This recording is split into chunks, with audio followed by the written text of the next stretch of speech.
നമുക്കൊരു റഫായിട്ടൊരു നോട്ടിൽ ജസ്റ്റ് ഒരു പേപ്പറിലൊന്ന് നോട്ട് ചെയ്ത് വെക്കുക ഇന്ന കംപ്ലയിൻസ് എന്നുള്ളത്. കാരണം റിവേഴ്സ് ഗിയർ വീഴുന്നില്ല.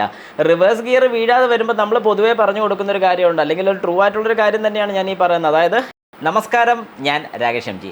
നമ്മുടെ വാഹനം പൊതുവേ സർവീസിന് കൊടുക്കുന്ന സമയത്ത് എന്തെല്ലാം കാര്യങ്ങൾ നമ്മൾ അവിടെ ചെന്ന് പറയണം, അല്ലെങ്കിൽ നമ്മൾ മനസ്സിൽ വെച്ചുകൊണ്ട് പോകണം? ഇങ്ങനൊരു സംശയം എൻ്റെ ഒരു സബ്സ്ക്രൈബർ ചോദിച്ചിട്ടുണ്ടായിരുന്നു. ചോദിച്ചിരിക്കുന്ന @milky_view4085 ആണ് ചോദിച്ചിരിക്കുന്ന ചോദ്യം ഇങ്ങനെയാണ്: ചേട്ടാ, സർവീസിന് കൊടുക്കുമ്പോൾ എന്തെല്ലാം കാര്യം ചെക്ക് ചെയ്യാൻ അങ്ങോട്ട് പറയണം? കംപ്ലൈൻ്റ് ഒന്നും ഇല്ലെങ്കിൽ എടുത്ത് പറയേണ്ട വേറെ എന്തെങ്കിലും കാര്യമുണ്ടോ, അതോ അവർ നോക്കി ചെയ്യുമോ? നല്ലൊരു ക്വസ്റ്റ്യനാണ്. കാരണം പലർക്കും ഈ ഒരു കാര്യത്തിൽ സംശയം വരുന്നൊരു കാര്യം തന്നെയാണ്. അതായത് നമ്മളൊരു വാഹനം സർവീസിന് കൊണ്ടു ചെല്ലുന്ന സമയത്ത് നമ്മൾ അവരോട് പ്രത്യേകിച്ച് എന്തെങ്കിലും പറയണം. ഇപ്പോൾ ജസ്റ്റ് ഒരു എക്സാമ്പിൾ, ഒരു 20,000 സർവീസ് അല്ലെങ്കിൽ 2ാമത്തെ വർഷത്തെ സർവീസാണ് ജസ്റ്റ് ഒന്ന് സങ്കല്പിക്കാം. അപ്പോൾ അങ്ങനെയാണെന്നുണ്ടെങ്കിൽ അത് ഓരോ വാഹനം ഡിപ്പെൻഡ് ചെയ്താണ് ഇരിക്കുന്നത്. അതായത് ഇപ്പോൾ മാരുതി വാഹനങ്ങളൊക്കെ ആണെങ്കിൽ 2ാമത്തെ വർഷം അല്ലെങ്കിൽ 20,000 കിലോമീറ്റർ, വേറെ ചില വാഹനങ്ങളൊക്കെ 15,000 കിലോമീറ്റേഴ്സിലാണ് ചെയ്യുന്നത്. ഇപ്പോൾ ടാറ്റയൊക്കെ ആണെങ്കിലും ഫോക്സ് വാഗണൊക്കെ ആണെങ്കിലും 15,000 കിലോമീറ്റർ കൂടുമ്പോഴാണ് ഓരോ സർവീസും വരുന്നത്. അപ്പോൾ 50 കഴിഞ്ഞാൽ പിന്നെ 30 ആണ് വരുന്നത്. അതായത് നമ്മൾ ഇതിപ്പം 20 ഞാൻ പറഞ്ഞാൽ അവിടെ 30ൻ്റെ സർവീസ്, അങ്ങനെ ഓക്കെ, അത് ഡിപ്പെൻസ്.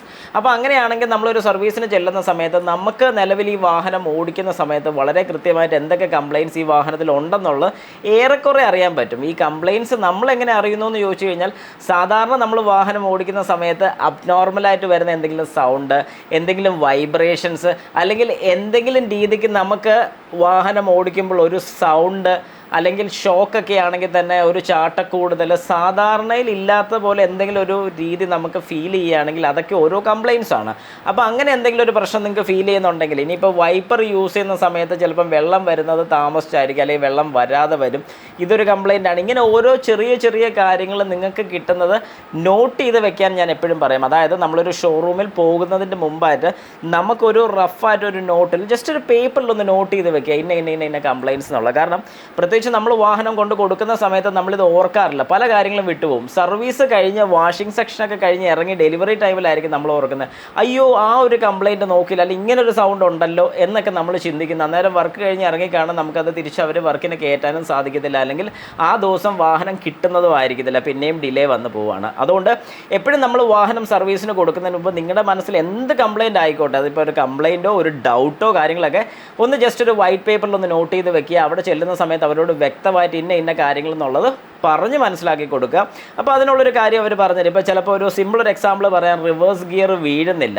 റിവേഴ്സ് ഗിയർ വീഴാതെ വരുമ്പോൾ നമ്മൾ പൊതുവേ പറഞ്ഞു കൊടുക്കുന്നൊരു കാര്യമുണ്ട്, അല്ലെങ്കിൽ ഒരു ട്രൂ ആയിട്ടുള്ളൊരു കാര്യം തന്നെയാണ് ഞാൻ ഈ പറയുന്നത്. അതായത് ഇങ്ങനെ ചെയ്താൽ ഇതാണ് അതിൻ്റെ രീതി എന്ന് തന്നെ നമുക്ക് പറയാൻ സാധിക്കും. അതായത് റിവേഴ്സ് ഗിയർ വീഴുന്നില്ലെങ്കിൽ ഫസ്റ്റ് ഗിയറിലോട്ട് ഇട്ട് എൻഗേജ് ചെയ്തതിന് ശേഷം പിന്നെ റിവേഴ്സ് ഇട്ട് കഴിഞ്ഞാൽ നോർമലായിട്ട് വീഴും. കാരണം ഒരു സെപ്പറേറ്റ് ഗിയറാണ് റിവേഴ്സ് ഗിയറിന് കൊടുത്തിരിക്കുന്നത്.